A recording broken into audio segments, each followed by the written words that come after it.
Okay, today we are here with Drew Richard, or DR Hitting. Played in college and played professionally a bit. I've got to know him really well through NYABC, one of my good friends. Also, in my opinion, one of the very best hitting coaches on social media. And then now he has worked with, I don't know how many youth hitters to help them become big dogs in the box. All right, so let's kick it off with our 3x3 format. Okay, so we're going to start with talking about the three biggest problems that you see youth hitters have. Yeah, I think if I could generalize it, obviously there's so many different buckets of what hitters struggle at. But in general, for the demographic that I basically see a bunch. So let's just say for the hitters early-ish into baseball, 8 to 12, 8 to 13, 14, that type of age, I think the biggest things that I really see that hitters struggle with is number one, lack of big dog. If you're watching anything that I really dive into, it starts with that. I have so many parents and coaches and people that will send me a video or be like, hey, like, what's going on in my hitter swing? And it'll sound something like this, Ange. It'll be like, he's great in practice. He crushes it in practice. He goes in the game and like something happens. Like, what's going on? Like,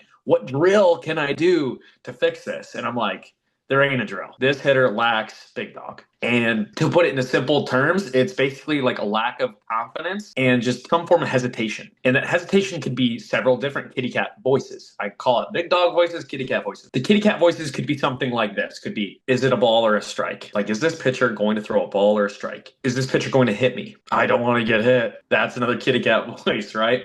Or it could be, even if we get on the higher levels, is this going to be a curveball? I saw his curveball. Saw he threw a slider in his warm-ups. Those three things. So what happens is that hitter goes in the box, and instead of being aggressive on the attack, hunting a fastball ready to go, they have this form of loosening happen. So you'll see it where they'll be like up in the box, they'll probably be in a good stance, decent stance at least. And then as soon as like the pitcher goes to like right here. Like you'll see it. Sometimes you'll see it early, like when some pitcher loads, that like an immediate immediate loosen, an immediate, and then the ball goes on the way and there's a loosen. Or sometimes I'll see where hitters they'll load because like they're taught, hey, when the pitcher loads, I load. They'll load, but then as soon as the ball's out of the hand, it turns into this. Whereas this like hesitation, this little bit of like what I would call like a maybe I should swing, maybe I should swing, and then sometimes you'll either see take, which they'll be like, okay, strike or ball, whatever happens. And then if let's say the other option is maybe swing, and then you'll see just like a like a kitty cat swing, right? And what that all stems from is just big dog. We could talk drills. We could talk.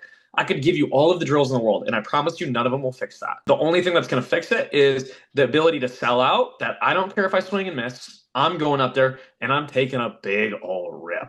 That's number one. Big dog. I think that's the glaring number one. If I could sparkle it, highlight it, because like the next couple of problems I talk about, they mean nothing if the big dog isn't taken care of. If the big dog's not taken care of, like it doesn't matter. It really doesn't matter. That's number one. If that's there, then we can move on. But if that's not there, that's the fish we got to fry. And yeah. I think big dog number one. So that's a big thing that I see. I love it. And so I guess technically the problem would be the kitty cat, right? Yes. That would be the problem. And that's black big dog, kitty cat. Yeah. And it shows up through like getting there, a little bit of hesitation, not being actually ready to go once they get in. And you'll hear parents like, why is my kid dropping their hand? It's not a drill. I mean, some can be different. Again, not this is everything I say is not a 100% for every single hitter. That's just hitting. That's how it goes. When you see this, body comes up, chin comes up, hands come down. Like this kind of, yeah, like this kind of like a yep. 100%. That's a great. I see that all the time in catching too. When we get here, it's that same thing. It's that like ouch. Yeah. Okay. 100%. No, same concept. Basically, from there, it can go hand in hand, but it's like lack of a rubber band. I always talk about stretch and tension in the body. And when I say tension, take that in a certain way. Tension not being like, I need you to be like the tightest.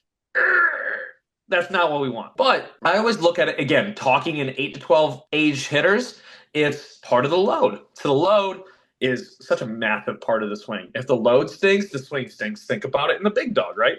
If I'm in my stance and I'm trying to get that A swing off and I go kitty cat and then all of a sudden I tell myself to swing, what am I swinging from? I'm swinging from a really bad position, right? So that comes down to the big dog, but then also, even if you have enough big dog, we need to get that rubber band into a good position. So I always look at the rubber band as like a spot from maybe on your knob or your hands or your elbow. You can tie it however you need to tie it, but I think it needs to go from that kind of position here. We'll just say knob for the sake of for the argument here, the knob and the front foot. So if I go here, you can see I'm not stretching that rubber band very big. And just like in class, I always talk to the hitters. I'm always like, hey, like if I took a rubber band and I pulled it back this far and I said, hey, shoot it, how far is it going to go? Nowhere, right? It's going to go bleh. Same thing with your swing. If I take that here and I go, okay, here, and now I say swing as hard as you can. Even if you want to, it's not going to be a big dog swing. It's not going to be an aggressive athletic hack, okay? But now let's say we take that rubber band, we pull it back as far as it allows us to pull it without breaking. It shoots. It doesn't flop down. It doesn't go down like our hands would. It goes more right to that ball. And that's the same thing here. If we try to create that same level of stretch, there's got to be some sort, and it's going to look different for every hitter. Everyone's going to have a different stance. Everyone's going to have something different. But there's something where it has to create this separation, separating between those 2 points, right? I'm stretching those 2 points by the time I land. And why I say when you land is because that's super important. I feel with a lot of hitters, they'll do this immediately because that's what we're taught. Load this, okay. And then as they step, you'll see this. As they step, so you got this rubber band position, but before my heel hit the ground, I did this. So I loosened that rubber band. And that creates so many problems that parents or coaches will be talking to me about, where they'll be like, hey, he's flying open, dropping hands still. All of these things is because I've already turned from there, right? And let's say, Ange, you just paused in a position where you loosen. So show me you kind of loosen, right? And you pause right there. And if I told you, hey, Ange, punch me as hard as you can from that spot. Not much, right? Not much. But now find a good spot where you load and land in a pretty good spot, right? If I told you to punch me from there, there's a lot more. And that's the demonstration I love using with hitters. And you've seen me talk about this a bajillion times. But if I land here, if I land more there, okay? Yeah. And again, it's going to look different for every hitter. When I'm talking to coaches and parents, they'll show me videos like, oh, is this it? Is this it? And I'm like, as long as it's a good athletic spot, you're pretty good. It's going to look different for Tony than Timmy. But if we're in that spot right there where basically you're guarding me in basketball, yeah, right? Everyone's going to have a little bit of a different stance when they guard you in basketball. My knees might look a little different. Toes might be out a little bit different. It's all relative to each person. But that rubber band, super important. If you watch any big league hitter, that launch position, so that position they land in, is going to look very similar for a ton of them. Yeah. So I think finding that spot is super important, that rubber band launch position. Because if you're there, you can fire hard. And that's taking care of a lot of things right from there. So that's what I would say number 2. So problem 1, kitty cat mindset. Problem 2, no stretch. Problem 3 be? I would say lack of direction. So now let's say perfect world, you have the big dog. You get to this perfect launch position. But now your bat is cutting across the zone. Or opposite, right? We're either cutting across or we're getting way underneath of it, way too here. So having a good bat path. And I'm just going to keep it as simple as possible. There's a million ways to look at it. My thing with how I teach is I don't try to get too crazy, too over the top in how we talk about it. But basically, we want to keep this thing over the plate for as long as we can. I see so many hitters where, in a strong majority, if not everyone, the strong majority, they'll get to that spot, and then when they swing, the bat will go in the zone, out of the zone. So if I had to write 2 lines, so if I was in a batter's box, there would be line here, line here. I want this barrel to be in those lines from back here, even back here. I want it to get back here, in those lines, in those lines, in those lines, in those lines, in those lines, in those lines, then out of the line when we finish the swing, okay? Because if Where not in the line, out of the line, not very good. Because even no matter what bat path the hitter has, their perfect is going to get hit hard. It's not about the perfects to make a good hitter. It's when I'm not perfectly on time, I'm a little out front. What's my contact? Weak rollovers. Okay, I'm a little bit behind. Okay, I fouled that ball off. I can only hit a barrel here. That's hard to be good. But if I can still catch a barrel here in the line, because I'm in the strike zone, barrel's still in the zone, barrel's in the zone. Okay, I'm a little early. Barrel's still in the zone, barrel's still in the zone. Now I can create barrels from here, which means my bad hits are still going to be singles. My bad hits still could be doubles. Me catching a ball out front could be a home run. And I think it starts with that pass. So it's like a lack of direction, of not in direction. Look at it as like where I want my bat to continue to go. Does my bat kind of just cut right to left field? If I goes right to left field, that bat is in the strike zone, out of the strike zone. There's some hitters that'll just be way too right center focused, and that's the opposite. Okay? So again, we want to make sure that we're trying to find that spot where I can enter here as far back as I can, hold that line for as long as I can. I was talking to a professional hitter yesterday, drafted from the Texas Rangers, and he said he wished he had a line. He would just take a string from the pitcher all the way to the catcher, a straight line. And his goal is to try to keep his bat on that string as long as he possibly can. Because if he can do that, he knows he's going to be in the zone as long as he possibly could. So that's what I would say number 3. And I could give you 27, but I think for hitters, if you can like really find those 3 things and just find ways to attack it and improve and get to a right spot there with those 3, you're in a pretty good position. But they are all 3 not the same. As you know how I cook, number 1 is number 1. I've seen so many 8-year-old hitters with crap swings who are awesome. And I've seen lots of 8-year-old hitters with perfect looking swings that aren't awesome. And the separator there is the number 1, is the big dog. And what you're saying between those ears. And that's where I talk so heavily on that, because if that's not taken care of, it doesn't matter if you have a good launch position. It doesn't matter if you have a great bat path. Those things will get broken down by the lack of big dog and you being hesitant, the lack of attack, the lack of I'm going to do this, I got this, is super important in hitting. Some players have it, but from a lot of what I've seen at that youth level, we struggle with it. And the more we can attack that, the better. That's awesome. Okay, so to recap, 3 big problems. Number 1, kitty cat mindset. Number 2, not getting any stretch. And number 3, having poor direction, which is either cutting across or we're kind of looping through, going oppo. So would you say that the keys are just the inverse of those? Yep. So big dog, good launch position. So nice stretch when your foot hits the ground, and having your bat be in the zone as long as possible. That's about as simple as I could put it, I guess. Yeah. You can word it several different ways, and I bet some of the other coaches you talk to will have different ways of putting it, and that's the beauty of all of this. But I think that's a pretty consensus on some of those things. Yeah, I agree. I think that makes a ton of sense. And also very much in line with everyone else that we've talked to so far too. So really interesting to see all the different perspectives. Oh yeah, on how to explain it. But yeah, that's spot on. Okay, so let's go to the 3 best drills to do at home. What would you say those are? Many different ways to look at it, but when we're attacking these 3 specific issues, so let's attack the stretch. Because again, like I said, just kind of like I said first, for number 1, there ain't much of a drill. If there was, it'd be breathing and positive self-talk. But again, I don't think we need to go too deep into those drills today. I feel like I want to talk a little bit more on the hitting end of things. So let's say stretch. I would say the biggest thing, and I do this a ton with my youth hitters, to break it down, because it's a kind of tricky concept. And even with this, it's hard to master, and it takes reps and reps and reps and reps to get this into a good position. But I started out with what I call load, heal, fire. So basically splitting it into 3 steps where you can feel each one, and then we try to put it together. So load would be just loading up your swing. It might look different for you than it looks for me, but basically we want to get into a good spot where you feel like you could throw a strong punch, and where you feel like I'm loaded back, I'm going to throw a strong, vicious blow from right here. Okay, so that would be my load. Okay, I can explain that several different ways. I think a lot of times, though, it's good in general to try to get this knob close to the catcher's feet. Some hitters will load up. Some hitters will load way too back.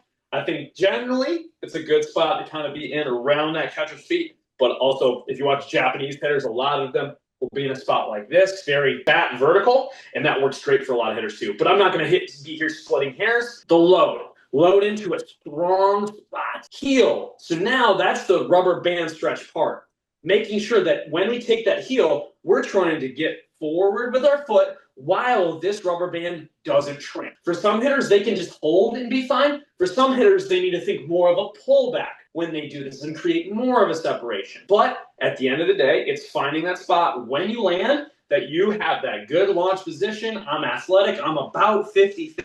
Some need a little bit one or the other, but I am here and I'm ready to throw that punch. That's load, heel, and then lastly, fire. So pretty simple cue there. Swinging hard, creating damage through that ball. When you say heel, are you saying that heel gets down? Yes. That's good. Thank you. And you'll probably explain both. But are you saying like when we load and then when we get to our heel? I know there's different takes on this. And again, it's different for different players. But do you like to have this front foot a little open so that hips can go? Or do you like to land closed, like almost like an old school Harper or Shohei? Like, I would love to hear you talk about that too. I think that's great. And I think wherever they land first is kind of what you read. However you see them want to land. I can tell them what their body needs to do, but their body's telling them what they should do. So a lot of times, especially within my coaching, I'm not one of those coaches who's going to take their hands and be like, hands go here, foot goes here. I think a lot of times what we do as coaches is we can put them in a box. The biggest thing I want to do is I want us to feel these moves without losing any athleticism. Yeah. And if I tell you to step a certain way or to do this a certain way, we could strip some of that. Yes, if there's a massive, like if it's stepping to first base, there's going to be a correction. If it's stepping way over the line, there's going to be a correction. But if it's pretty general, like if they naturally want to close it up a little bit, unless if there's issues that happen from it, I'm not going to mess with it. And I know that MLB's come out with a lot like this last year of where people are striding and where their feet are going. And you're going to see differences with every single hitter. There's no reason for me to put you in a bucket that I don't need to put you in. Some of those hitters, they do that for a certain reason. But again, when we're talking to 8 to 12-year-olds, let the boys hit. Let them hit. That's a big thing that comes to the big dog. That's great. Okay. I love that. So that's first one. Load, heel, fire. Okay. What's the second? Yep. And I would say like with that drill, you would go from that drill to flowing through it. So I wouldn't even say that that's just like that drill alone. Load, heel, fire. And I always say to kids, like, give me your best robot. Okay. We're not a robot anymore. Okay. Now what we do is we have to flow through those. Load. And I take out the heel and I just say load and fire, making sure that you're trying to hold that rubber band as long as you can. Let it eat through there. Okay. And so I wouldn't really call that the second drill, but usually that's kind of the progression that goes from there. Okay. And from there, another thing that I could even say is pauses out of that. Like if I just go like regular swings to pause, I love doing that. And I'll do that if it's like an older hitter, more advanced, and they already have a good load. I'll just go pauses. Pauses show so much. And I'll just say that's the second drill. A pause. Any sort of pause at launch shows you so much. Again, launch position and is so important. Because again, what's happening from here to the launch is going to look rapidly different, massively different from every hitter you find. But right there is going to look very similar for the elite hitters. Very similar for the elite hitters. So I'll tell a hitter, hey, I want you to load and land and go. And it'll show you a ton. You'll see hitters where they're leaking, where they're drifting, where they're too far back. It'll show you a ton, okay? And that's a huge drill, I would say, to even practice, because the thing is when you're swinging fast motion, Ange, you don't notice when it drifts. You don't notice when the hands are leaking too early. The bat's already started working. My hands are already started working. If you can go to a pause position where I'm here, all right, now I have to fire from here. I have no choice but to go from here. What you'll feel a lot of times is hitters will do this, like load and land, and then they'll go, load and fire. And that tells me a ton. It shows me your launch position is not very good. You're in a position where you need more rubber band. You need more power. But you're not going to notice that if I just go, because you're just swinging. But if I pause, I'm like, ooh, like, I got to swing from here. It's like, that's what you're doing. So it's like this great it's self-evaluating where it's like, I'll just have a hitter go there and I'll be like, hey, do you feel strong? They'll be like, no. It's like, hey, we gotta work on some of that. Like, we gotta find a better spot for you then. So I would say like my second favorite drill would just be like straight up just a pause. And I think that's very interesting about this. And I'm not sure what the other coaches are saying, but like the simple stuff is the best stuff. The stuff that you don't, it shouldn't feel like you're doing something wildly, massively different. Again, because like I said, I want to make sure this hitter feels athletic. They feel good. A lot of coaching is uncoaching, getting this hitter back to being an athletic, flowy, strong hitter. Because guess what? If you're making them feel like that, you're going to help them get back to numero uno and be a big dog and feel confident and feel aggressive. And that is if we're taking care of that, that's where it's like a lot of my coaching is catering to that, like making sure that, yes, I could fix your position a little bit, but if I fix your position and it takes away from number one, did I really do anything good? Did I really help? Yes, it looked cooler on video, but did it help? So that's always a wicked balance that you got to play with, and that's the beauty of coaching. But it's like that, trying to find that balance for them, getting them athletic, getting them explosive. But again, like I said, I think that number two would be a really good just pausing in the launch position. Pause at launch. Mm-hmm. Okay, cool. And then as the coach, you could be like, fire. You could tell them when to fire, because sometimes you'll get a hitter to do that on their own, and then they'll still kind of leak through. They'll kind of like they'll go like load, land, pause, and it's like they don't. You got to get them to like stop and be like, go, and you got to see how quick they can get there. Yep. It feels like if they have to shove or like reach back, it shows you so much. It'd be the same thing. Sorry, I'm just rambling. You got me fired up. But like if you're throwing flips, throw a pump fake. It's the same thing. You throw a pump fake and it's like, what's going? What's leaking? Yes, if you see that, it's like, I've even let go of the ball and you look like that. Yeah. You look like that. It's like, how strong was that swing going to be? How hard could you punch me from right there? And that's where I say training out of that launch position is a super effective way to just see what the heck's going on. Love it. I love it. Okay, so load, heel, fire, pause at the launch / pump fake if it's front toss, or even BP. What would you say the third drill is? And now I would talk direction. Just like I said, kind of going back to the three things where it's, okay, so big dog. So obviously different ways you can attack that. I think we can attack that through some mental coaching, but working on launch position, load, heel, fire, and the pause is a really good way of attacking that and helping you understand what's going on, what you're feeling, what's happening. Last one would be direction. And there's so many different ways to do this. I think a great way to start is just by like breaking it down into what I call just slow-mos. By slow-mos is, again, just like I talked about, trying to feel like this bat is over the plate and in the strike zone as long as you could. And so what I try to help hitters with is when they start their turns, we'll have them like load and land. I'll be like, hey, swing as slow as you can. Okay, swing as slow as you can. So slow as they can, and make sure you stay nice and close. Because what I do is I set up a ball in the middle of the plate and I start and I cut the ball in half for them. I go, all right, we're gonna cut this ball in half.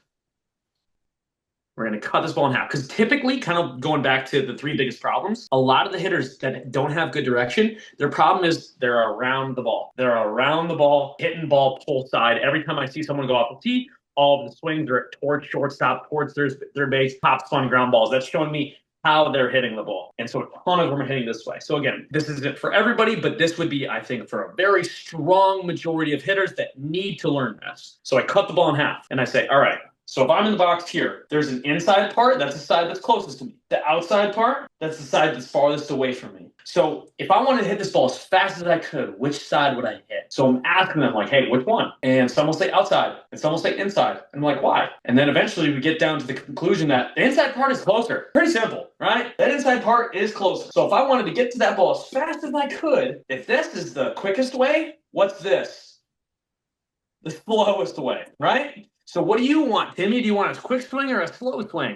Quick, why? Okay, we want to hit the inside part so we can hit the ball to that field and be inside. So we start with that. Get them an understanding of why. Instead of just telling them, hey, hit ball inside part of the ball. What does that mean, Timmy? I have no clue. Coach DR said that. Okay, don't want that. We want them to understand why. They understand that, then it's like, okay, show me you hitting this ball in super slow motion. And can they even like line that bat up to the inside part? It'll show you several things that are going on. So a lot of times some hitters that what they're doing is they'll go like, you'll see this bat like start going this way.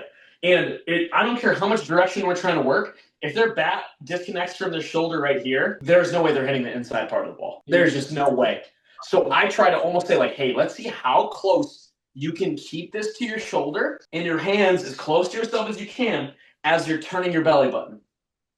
So I'm here, I'm loading, landing, I'm turning, lining up slow motion, hitting that inside part of the ball. You can already see by the angle that I'm at, I'm going to be able to do this by hitting the inside part of the ball. Look how close that back can stay to my shoulder. Okay, as soon as this starts happening or this knob kind of goes like this, you're going to see what's going on. So I start with slow motion. Inside part as slow as we can go. Close, close, close, close, close, close, close. Hit the inside part. Then from here, again, we want to keep this in the strike zone as long as possible. A lot of times you'll see the hitter go, as soon as they hit that ball, they'll immediately go over the shoulder. It's like, no. You hit that ball, and once we hit that ball, now we keep that bat in the zone. So again, in between those lines, how long? Now we finish. So then just keep repeating. Slow motion, I'm here, close, close, close, close, through, long, over shoulder. And then kind of just repeat. So I call those slow-mos. And then after we do that, and they can show me, like, I always test them, like, hey, how far can you hit the ball to the right side? All right, I'm inside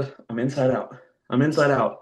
Now you go from slow-mos to 20%, to 50%, to 70%. Then you just try to flow and feel that out. Again, I wouldn't even put it that as a drill, but just slow motion paths. Yeah. I think a lot of times we think if you do a drill 10 times, it's just going to turn into habit. It takes a long time. So starting out with those things and doing them every single day until it feels like second nature, then it will start coming in the game. Yeah. And I would say, you're right, it might not technically be a drill. I would say it's a progression of effort. When you go slow-mo, you're not 0% effort, but maybe like speed. Yeah. 0% speed. Yep. 0% speed or 5% speed, and then 20%, and then 50%. And you're working your way up, maintaining the direction through. That's great. Absolutely. I love that. I do that with catchers all the time. And a lot of times what I'll do with catchers too is slow-mo plus pause. So funny that you were talking about that, because you're exactly right. It totally exposes, like when I have someone get down and block, and then all of a sudden they're like this, it's like, oh, gotcha. Yeah, can't be there. Yeah, so same thing. At strong athletic positions, slow-mos, pauses, working your way up intensity while maintaining that direction. And most importantly, the big dog. Absolutely, man. Okay, are you ready for the rapid fire questions? Hit me. Let's do it.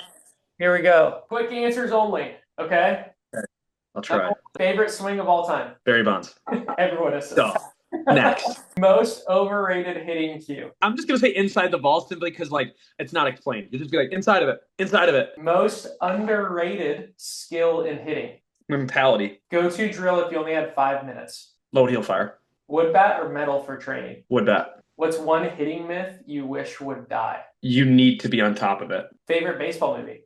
Field of Dreams. Early work or late reps? Early work. The pitch you hated facing as a hitter? Changeup or a cutter. What's one thing that you wish every youth coach knew about hitting? It's fun. That's great. If people want to work with you, where should they go? Are there any free resources?